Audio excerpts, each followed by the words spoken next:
Welcome to another edition of RCE. I'm your host, Brock Palen. I have with me my co-host, Jeff Squyres from Cisco and the Open MPI project. Hey, good afternoon, Brock. How's it going? Hey, Jeff, having a good time. We have with us today two guys from the SLURM project, which I'm not exactly sure if it's a resource manager or scheduler or both, but we're going to find out. We have Jette. Hi. You want a little bit of background here. So I started at Livermore in 1980 doing operating systems development on the Cray 1 computer with CTSS. That monster had 8 megabytes of RAM and an 80 megahertz clock. After working on that for about 5 years, I worked in mass storage for a few years and then went back to operating systems work and scheduling, including gang scheduling, some work on Globus, distributed computing, and I've been working on SLURM since 2001. Okay, cool. Thanks. And we have with you your coworker, Danny Auble. That's right, yeah. I've been working here at the lab since 01. At first I started working with networking stuff, and around the 04-05 time range, I moved into the SLURM project primarily for the bluegene port. And I haven't let go of them since. Yeah, that's what we've been doing. Well, don't turn this into a performance review or something like that right away. No, so you guys are both out to Livermore right now? Yes. Okay. So rolling into this, what exactly does SLURM stand for? SLURM, it started out as a simple Linux utility for resource management is what it stands for now, but I mean, as most people know, it's not just for Linux anymore. It also works for AIX and other flavors of Linux, and it has since gone from simple to, and we're thinking about replacing that with scalable. But that's really what it is a resource manager that just recently with the 2.0 release has been getting some scheduling logic. Okay, so up till 2.0 it was just a resource manager? It had a really minor backfill or FIFO scheduler, but for the majority of the people out there, they usually ran it with some sort of scheduler on top of it, like Moab or Maui or some homegrown scheduler. Okay, and how did SLURM get started? What's a little bit of the background and history of this? Well, it started back in 2001 when we were getting away from proprietary operating systems and software into the world of Linux, and we looked at where there were shortcomings in the Linux environment, what needed some work, and we found two areas that we thought were important to address scalability issues mostly. One was a global file system, and we got involved in the Lustre effort for that. And the other was in resource management, and from that we started the SLURM effort with Linux networks. Okay, so let me ask you this: why? Taking this into historical context here, I mean, why did the world need another resource manager at that time? Why did you do it? Did you do it mostly just for the sake of having an open source one?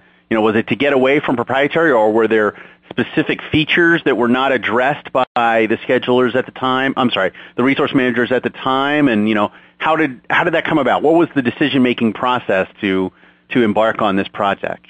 Well, there were several issues. One issue was something open source. We were using Quadrix RMS at the time as a resource manager on most of our systems, and load leveler and some of the IBM systems, both of which are proprietary. The other issue was scalability. We were looking not to scale to tens or hundreds of nodes, but those of you who know Mark Seeger was saying that's not nearly enough. We need to scale to tens of thousands of nodes, which meant basically rethinking everything in terms of resource management. A lot of the experts at the time felt that you couldn't go go above hundreds of nodes and thousands of processors, and here Mark's talking about something a couple of orders of magnitude larger than that. And of course, that's the way it went, or it's going right now anyway. So who's Mark Squyres?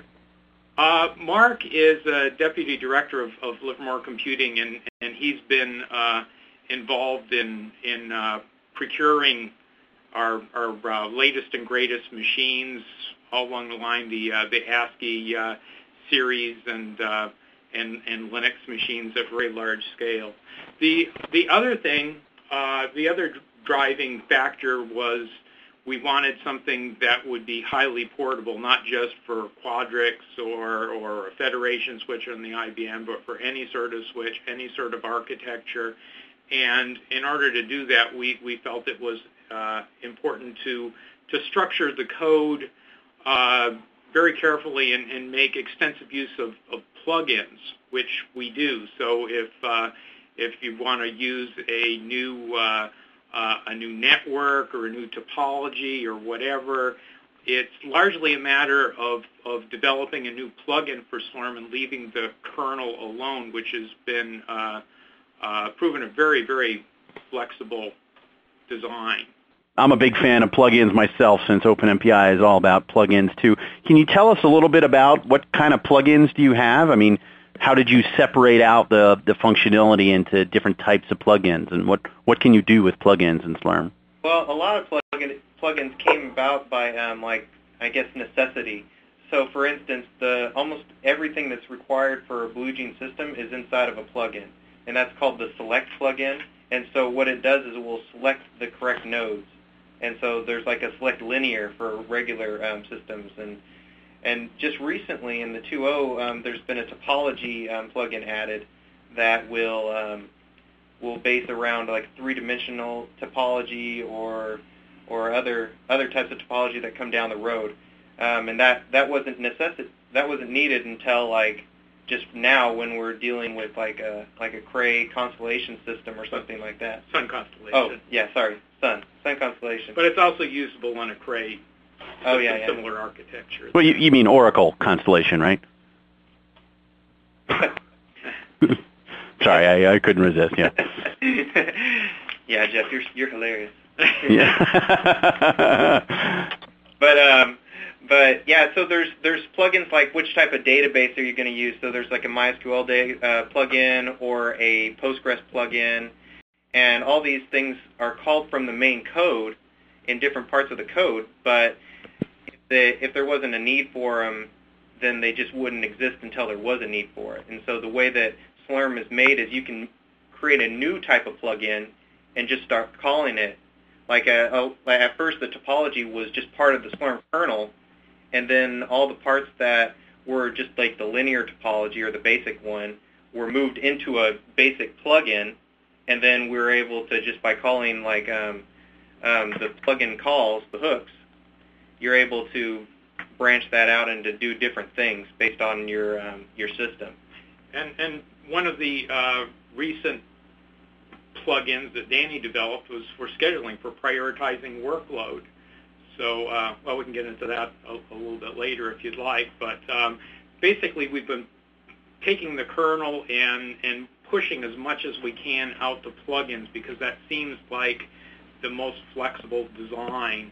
And when somebody's building and installing SLURM on their system, it allows them to install a very simple environment if they want to in just a couple, 3 minutes. In fact, there's an article on Linux Magazine recently about building and installing a cluster in, 23 minutes or something like that, and SLURM took 2 or 3 minutes of that. And if you want something that's a very sophisticated scheduler, you can just pick and choose the right building blocks and make a fairly sophisticated scheduler using SLURM. Okay, now are you guys looking at doing modules mostly in-house, or are you trying to encourage an open source community around creating modules, or what are your plans there? Well, we obviously are doing coding in-house right now, and we don't ever turn down